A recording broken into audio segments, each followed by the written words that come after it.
નમસ્કાર, good morning. એક શબ્દ એવો બધાયને નથી ગમતો, એક શબ્દ છે તકલીફ.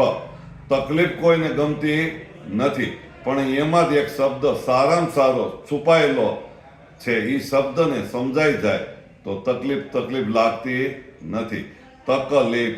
તકલીફ એટલે તકને ભગવાને સારી તક આપી છે તમને, તમારી સમજ વધારવા, તમારી હિંમત વધારવા, તમારો અનુભવ વધારવા અને તમારા બધાય સારા કામ કરવા માટે ભગવાને તમને એક મોકો આપ્યો છે.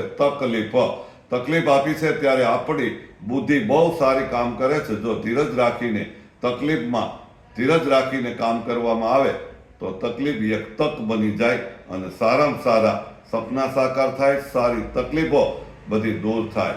આ વિડીયો દરેક લોકોને શેર કરજો, અમારી યુટ્યુબ ચેનલને સબસ્ક્રાઇબ કરજો અને સુરત કામરેજથી ગઢિયા સાહેબના દિલથી દંડવત પ્રણામ. ખૂબ ખૂબ ધન્યવાદ.